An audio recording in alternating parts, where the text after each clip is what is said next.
kay Pangulong Rodrigo Roa Duterte na mas kilala nating bilang Tatay Digong. Gusto kong acknowledge lang yung ibang bukod dito sa kasama ko dito na mga secretaries. Nandyan din si Greco Belica, si Undersecretary Joy Incabo. Sana si Secretary Al. Babalik. Babalik. Anyway, at mga iba pa. Astra. And Mr. Astro.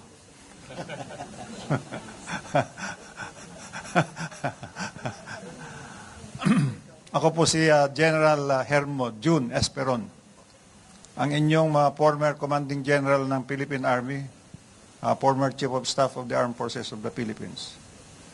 Nag-brigade commander ako ng all-out offensive ng versus the MILF. Alam niyo naman yung Camp Abu Bakar siguro. Yun ang final offensive namin noon, panahon ni ERAP. At ako'y naging brigade commander sa North Cotabato. Pero ilinipat ako ulit sa Basilan dahil naman sa nangyaring Dos Palmas kidnapping. Kaya I am one of two officers na naging brigade commander ng 2 beses sa Mindanao.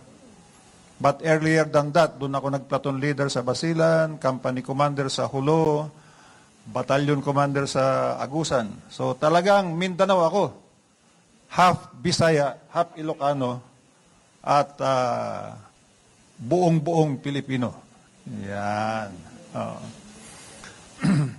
Si Tatay Digong, si Mayor Digong, ay talagang kaming mga nasa Mindanao, alam na namin kung sino siya, lalo na nung brigade commander ako.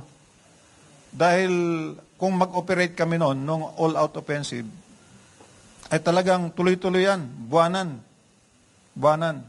At kung magkaroon kami ng break, doon kami sa Davao. At kanino kami pupunta? Siyempre pa, kay Mayor Rudy. Rudy pa ang tawag natin, di ba? Mayor Rudy. At ang nag-aasikaso naman ay si Bongo. Yan. Yan ang setup dyan sa Davao. Doon ko siya nakilala at alam ko kung ano ang mga ginagawa niyang laban sa mga kalaban ng bansa. Specifically, ang mga terrorist. Siya ang lumaban sa mga nagbomba ng airport ng Davao. Alam niya kung anong hirap ng mayroong terorista sa Mindanao. Siya ang lumaban sa mga bumomba sa Sasa Airport. Siya ang lumaban sa mga bumomba sa San Pedro Church. Kaya alam ni Tatay Digong kung ano ang problema ng Mindanao. Malaki ang kanyang nagawa sa pagpapatahimik ng Davao City. Alam niyo naman ang Davao City, noong araw, yan ang unang naging pugad ng NPA.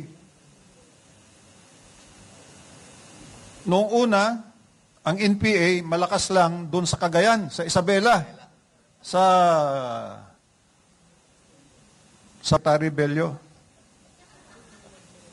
Doon lumakas ang NPA, nagkaroon ng regular battalion nung kami mga tinyente at mga major pa. Hanggang sa lumipat naman sila, nagpalakas sa Samar. Nandun ang 2nd Regular Battalion. Nung dumapo sa Mindanao, doon na. Sa Davao at saka Agusan. Yan ang istorya naman ng NPA. Alam niya kung anong problema ng NPA. At alam niya kung paano makipagtungo sa NPA. Alam din niya na sa pakikipagtungo niya sa NPA, ang mas importante, yung kapakanan ng mga tao sa Davao na kanyang sakop at kapakanan ng sundalo, lalo na kung sila ay nasusugatan o mayroong isang opisyal noon na na-capture pero siya ang nag-negotiate. So malapit ang military kay Mayor Rudy. Kaya nung natunugan namin na mangangampanya na dahil gusto naming, alam nyo, bago siya nangampanya, alam na natin ang sitwasyon eh. Medyo magulo na eh. Ako, exposed na ako sa anti-drug campaign. Kasi nung presidential security ako ni FBR, ako ang ginawang task force commander ng anti-drugs. Ako ang humuli doon sa number 1 na Shabu importer noon, dyan sa Talayan, dyan sa Quezon, dito, sa Quezon City. O, hindi ko nasasabihin yung pangalan, kasi baka hanapin nyo siya sa akin. Basta alam ko na wala siya. Yun. O, siya ang number 1 na importer. Yate ang ginagamit ng Shabu. Panahon pa ni FBR yan. O. Ako din yung humuli kay Halusos. O, alam niyo ang offense nun? Yun naman yung nag-rape ng 12-year-old. Below 12. Statutory rape. O, di ba? Yan ang mga... Pero alam ko yung drugs, noon pa, panahon pa ni GMA, dahil ako naman ang presidential security ni PGMA, siya na mismo nag-declare na ang drug problem ay national concern and national security problem na.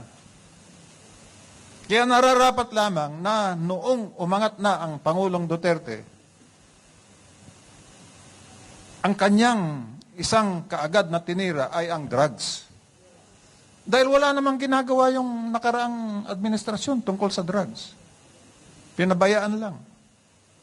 At alam natin ang naging istorya ng drugs. Hindi ba? Laboratory sa Araya, laboratory doon, laboratory doon, laboratory doon. Eh, siyempre, anong gagawin mo? Sabi nga ni Tatay Digong, huwag mong sirain ang mga kabataan, ang aking bayan, kundi papatayin kita. Ngayon, sinacharge nila ng crime against humanity. Ha? Hindi ba yung bang war against drugs? Labanan mo yung drugs? Crime ba yun? O anti-crime yung ginawa mong yun? Napakaliwanag, di ba? Ang linalabanan mo yung menace ng drug. Sino ba ang mas importante? Yung biktima ng mga drug dealers o yung drug dealers? O, sinong humanity ngayon na sinasabi nilang nagkaroon si Tatay Digong ng crime against humanity? Yung mga biktima ng drug problem? O sinasabi natin, kawawa naman yung drug lord. Kawawa naman yung mga drug lord na ang wall ng bahay ay mga pera na. Kilala naman namin yun. Dahil taga Mindanao, kilala ko yun. Kaya ako, hanggang ngayon hindi ko makuha kung paano naging crime against humanity. Ang paglaban sa drugs na noon pa man ay security problem na, national security problem. Dahil noong pa naman panahon ni President Ramos, dahil ako ang anti-drug task force na ginawa niya, ay nakita ko na kung anong mga pangalan ang nandoon. Ang tataas. Kaya ngayon, wala na bang drugs ngayon?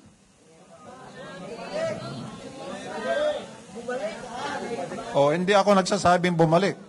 Very rampant. O, very rampant. O, kaya, nako, mukhang mali ang napuntahan nating direksyon. Anyway, hindi na ako ang magbibigay ng, I will not judge that. Bahala kayo. Kasi alam ko yung mga nangyari, tulad nung isang security guard sa Bulacan. Magtrabaho, pag-uwi niya, rinape yung asawa niya, pinatay pa yung anak. Doon naman sa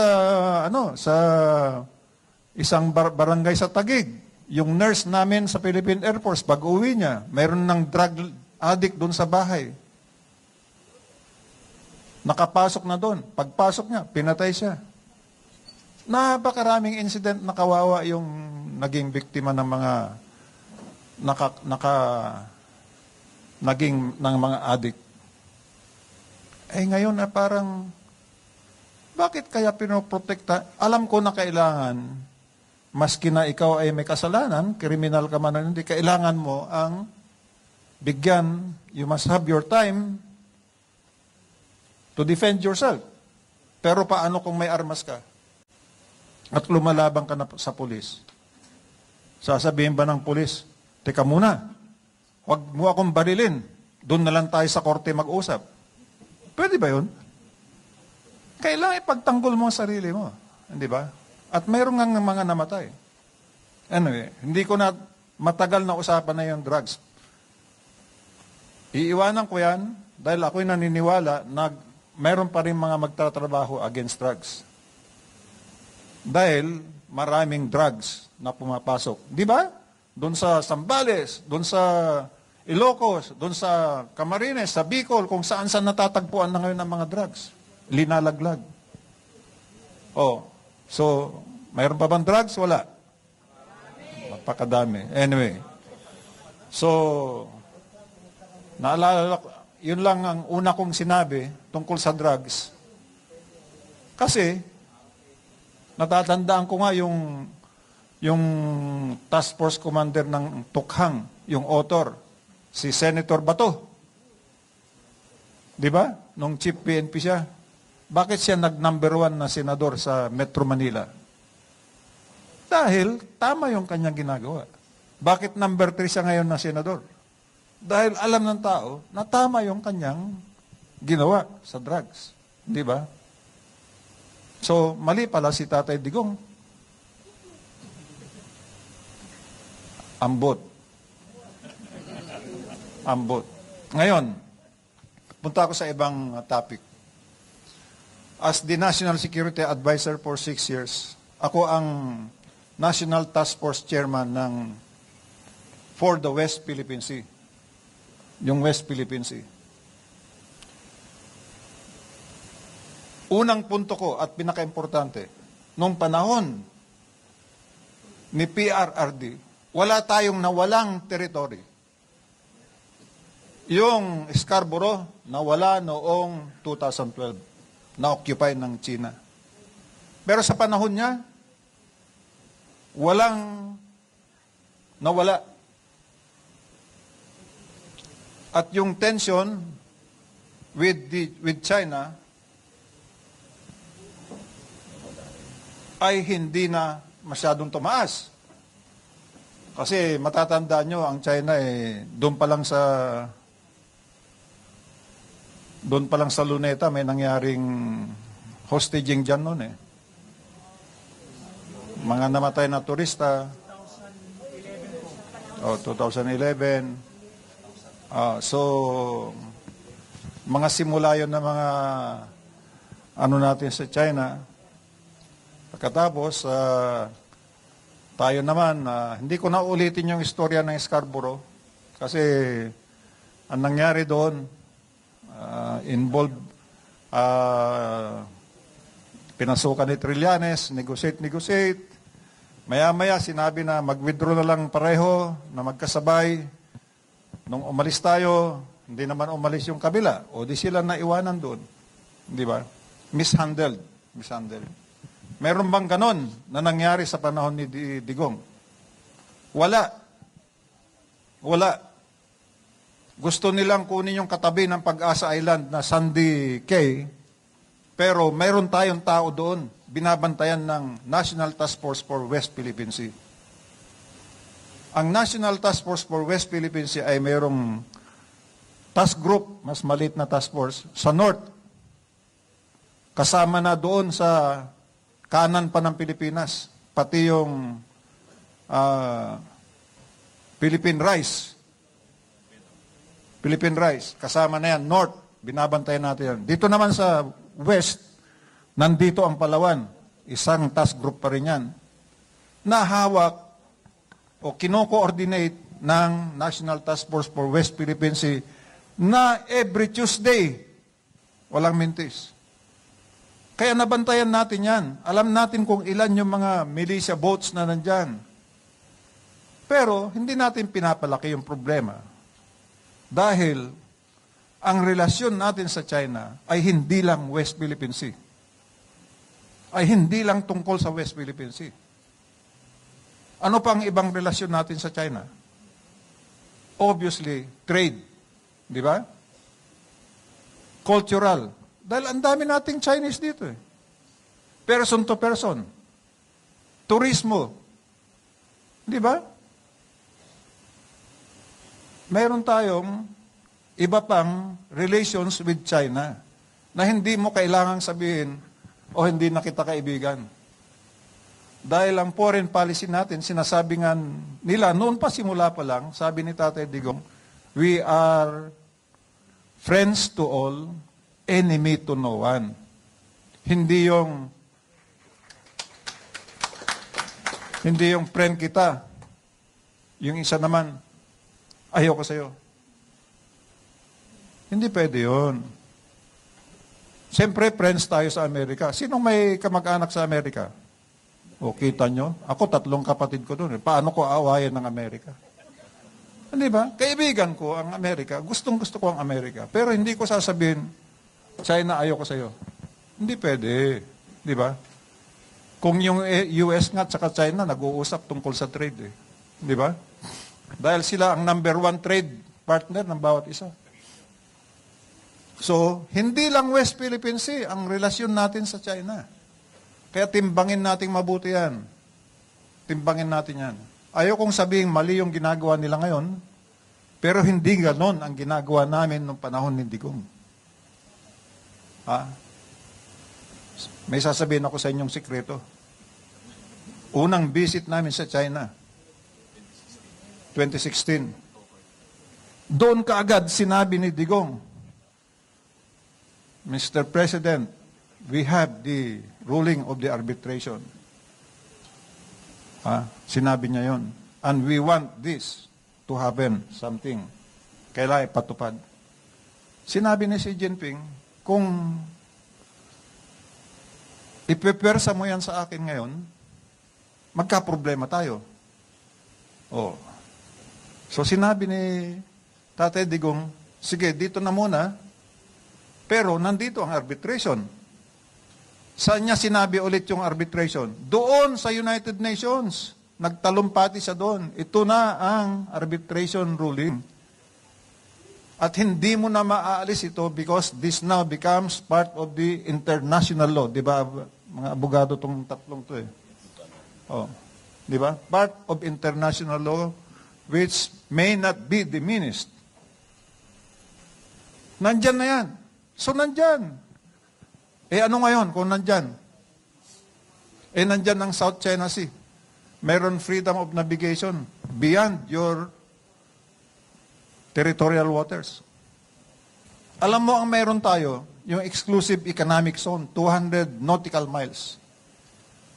But remember that that is your exclusive economic zone which is sovereign rights. Hindi sovereignty. Ang sovereignty sa iyo.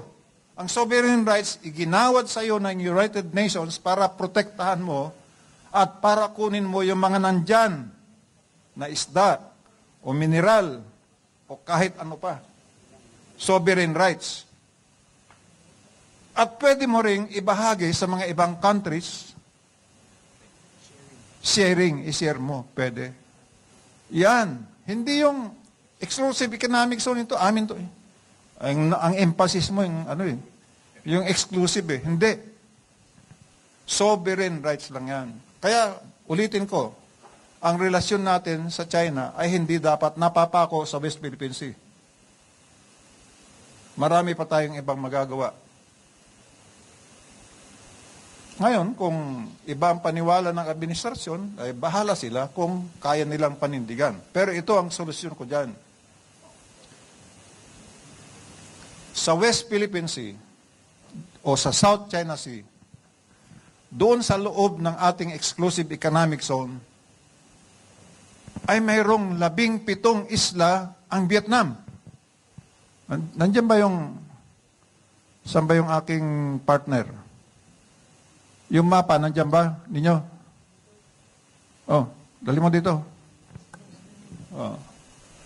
Sa loob ng EEZ,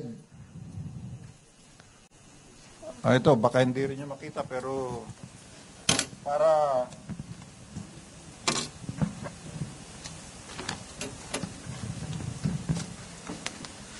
yan ang Palawan. Nakikita nyo itong yellow?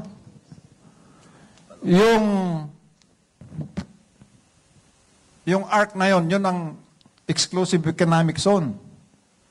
Sa loob niyan, ay merong 17 isla ang Vietnam na dinidevelop nila, linalagyan ng nagre-reclaim, pinofortify, pinapalakas. Mayroong isa ang Taiwan. Yung dating pinakamalaki, 42 hectares. Pero hindi na siya ang pinakamalaki ngayon dahil yung China ay gumawa ng 580 hectares sa tabi ng Pag-asa. Dito rin. Meron ding airport dyan na 3 kilometers. Meron din sa Mischief Reef na 3 kilometers.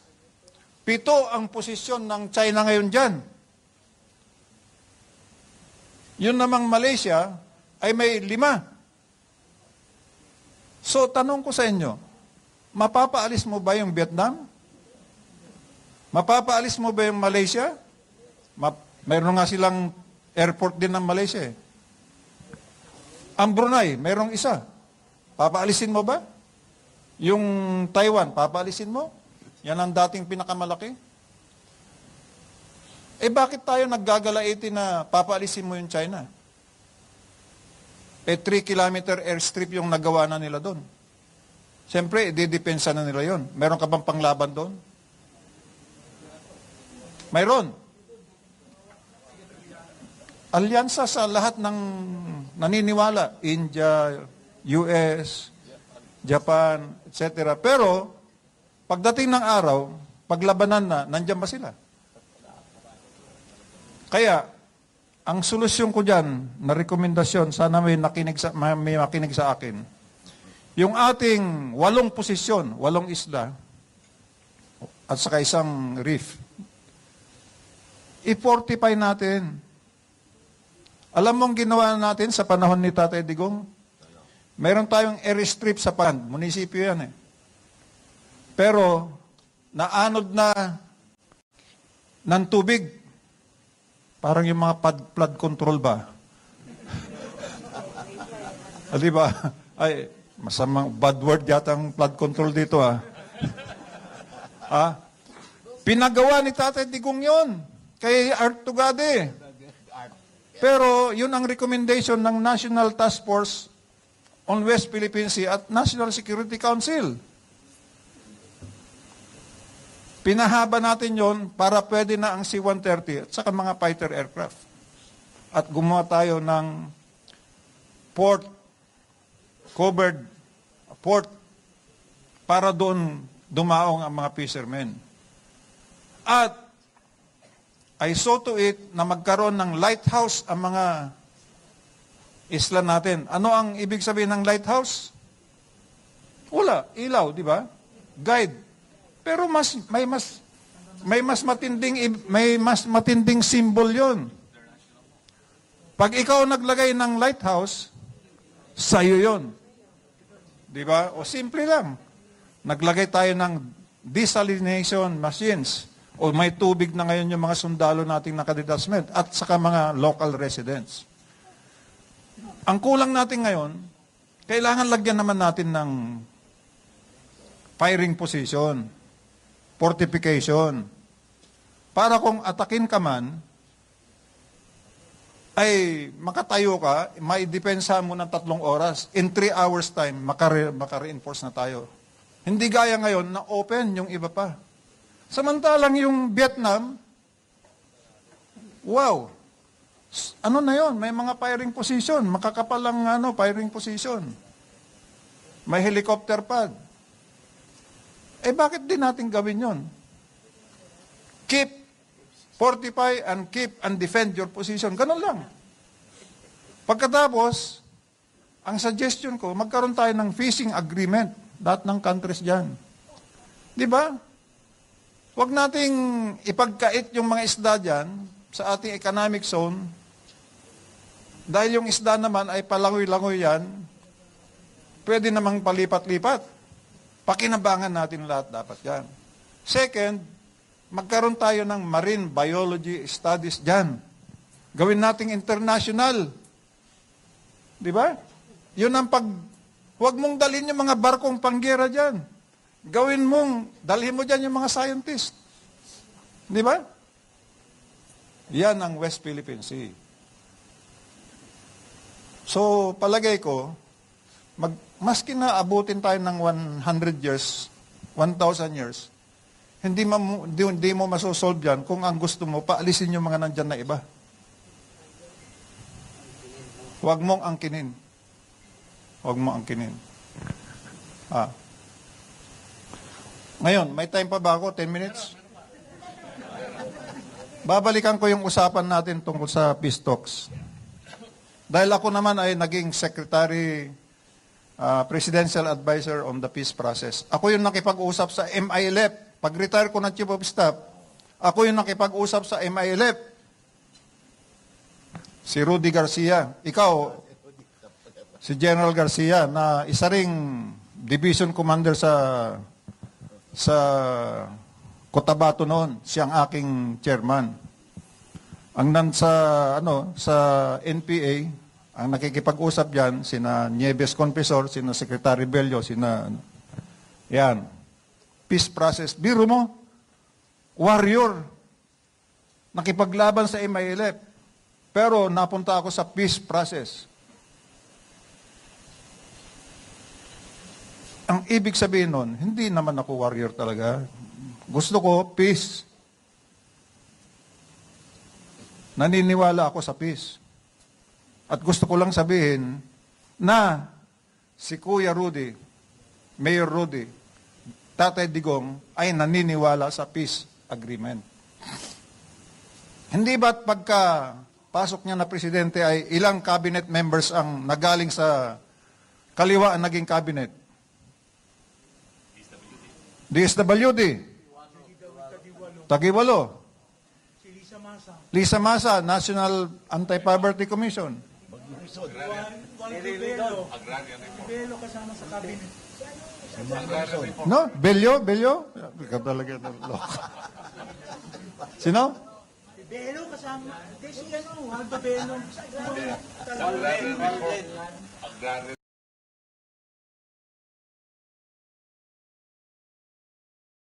Agrarian reform.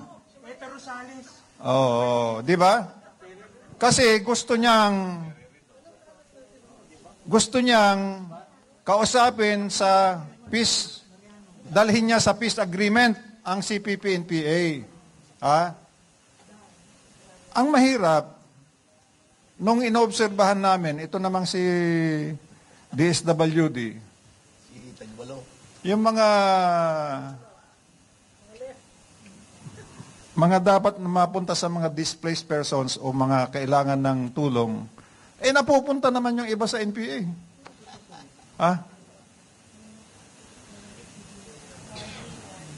So, nagkaroon ng masinsinang peace talks. May istorya si Secretary Bello doon. Meron na akong istorya din. Malapit na yung interim peace agreement. Pero kung bubusisihin mo ang laman, may mga laman doon, yung tinatawag na lang comprehensive agreement on the socio-economic reforms. At saka yung final disposition, na hindi kami agree. Hindi kami agree. Sa socio-economic reforms, ang isang gusto nila, yung agrarian reform ay sila na magpatakbo. Sila na magpatakbo. Sa final disposition, ang gusto nila, yung military, ay maging engineering battalions at saka brigades na lang. Aba, parang natalo yata kami. Kaya, ito naman ang may sinabi si Tatay Rudy kay Secretary Bello, napayag siya, narinig niyo yung istorya. Kami naman, ito rin ang binitawan ng Presidente. Aba, ang gusto pala nila ay coalition government. Hindi ako papayag sa coalition government. Hindi naman sila elected. So, ang nangyari, pinigil natin yung peace talks. Pinigil natin yung peace talks. Nagkaroon ngayon ng executive order 70, which created the National Task Force to end the local communist armed conflict. Na chairman mismo ang Pangulo. Ako ang vice chairman. At nagtalaga kami ng mga cabinet officer for regional development and security sa bawat region. Region 2, Secretary Bello. Region 3, Secretary Galvez. Region 4, Bilyar na NCR. Region 4B, Secretary Kusi. Region 5, Bicol, Honasan. Region 6, doon nakapag-asawa si Mato. Region 7, Cebu, si Mike Dino.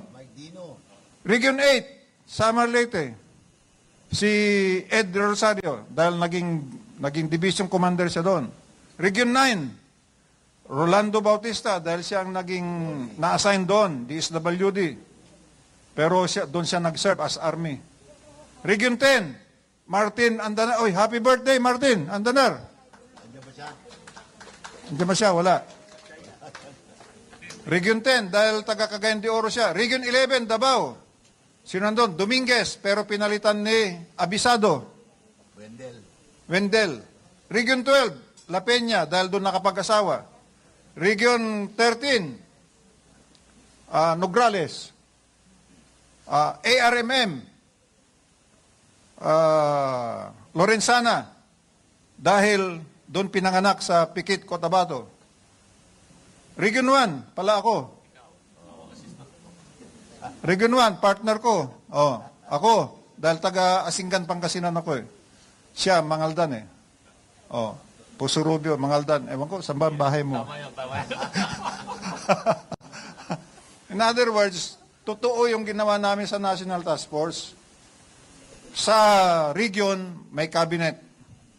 Ang vice chairman niya, yung Peace and Order Council chairman, at saka yung Regional Development Council. Ang mga members namin, gobernador. Pagdating mo sa probinsya, ang task force commander, governor. Pagdating mo sa city, munisipyo, mayor. Pagdating sa barangay, sila ang commander. Di buong whole of government, whole of nation, kasi kasamang civilian, ang tatak, good governance. Yun ang National Task Force LCAC. So, nandyan ang armed forces. Nangyari?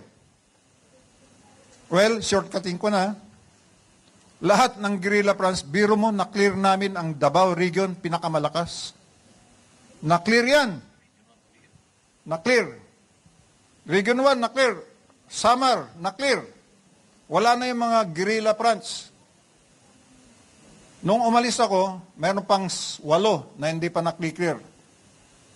Hindi totoo yung sinasabi nila na nung panahon ni Digong, walang na-clear na guerrilla front. Out of 89, 8 na lang natira nung umalis na kami. So ngayon, yung 8, tinapos na ngayon lang, ng BBM. Hindi totoong sila ang nag-clear lahat. Pero ito, mayroon kaming programa na ginawa noon. Barangay Development Program. Bawat barangay na dating establisado ng NPA, mayroon silang shadow government. Pero natanggal namin sila, linagyan namin ng development. Ano ito? 1 kilometer farm to market road, school building, health center, water works, livelihood. Walang flood control, ha? 20 million per barangay. 822, natatandaan ko pa, first batch, 2021. Nagawa lahat yon. Ano ang delivery? 99.7%. Alam niyo kung bakit? Kasi nakatutok lahat doon, pati governor. Yung iba pang mayor at saka governor, yung 20 million, dinagdagan pa nila ng 100,000 o 50,000. Masabi lang na mayroon din silang kontribusyon. Yung pondo, i-release namin sa governor or mayor, hindi sa district engineer. Hindi sa district engineer. Ngayon, kung pag-uusapan natin yung mga flood control ngayon, tignan nyo kung saan nakarelease. Congressman to district engineer. Yun ang pagkakaiba. Ang problema, yung unang 822 barangays, 20 million. The following year, ang ibinigay, 4.5 million na lang. Alam niyo kung bakit? Hindi kami nakapasa sa Congress. Bakit? Kasi, walang pakinabang yung Congress. Oh. Ngayon, alam niyo kung magkano na yung 20 million? 1.5. Ang kalsada ngayon, 1 kilometer, 12 million na eh. Kaya wag naman sanang mapabayaan tong National Task Force LCAC. Naniniwala ako sa mga nandyan pa na kaya nilang gawin at ipagpatuloy. Pero kung walang support sa national leadership at sa mga cabinet members, down the line, walang mangyayari dyan. Babalik ang NPA. At ito ngayon ang nangyayari. Ay pumapalagpag nga siya sa Kongreso eh.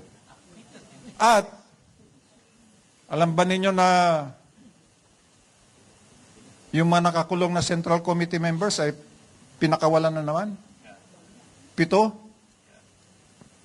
Dahil nagprepare para magkaroon ng final peace agreement. Bakit ako naman, with due apologies kay Secretary Rebello, ako naman, bakit ako makapag-peace talks pa kung wala na nga kayo eh? Wala na nga kayo eh. Kaya na ng gobyerno to. Yung mga sinasabi niyong problema, kaya ng gobyerno. Ang problema, paano mo sasabihin kaya ng gobyerno kung yung flood control, hindi mo man lang magawang maayos? Wala namang nahihiya. Di ba? Sabi ng Pangulo, mahiya naman kayo. Tingnan nyo ngayon, makinig kayo sa mga nangyayari. May nahihiya ba? Abangan ninyo. Sana magkaroon talaga ng magandang reforma dyan upang umusad tayo. Kung hindi nyo magawa, nakahanda naman ang PDP laban.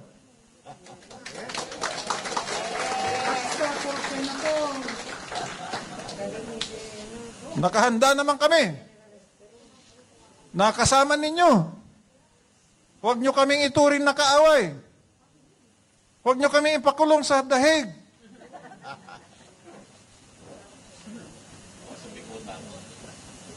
Dahil dito tayo magtalo sa ating korte. Di ba? Nagsimula ako kay Tatay Digong na nasa ICC. Tatapusin ko na sana may balik na siya. Bring him home! Bring him home! Bring him home! Bring him home!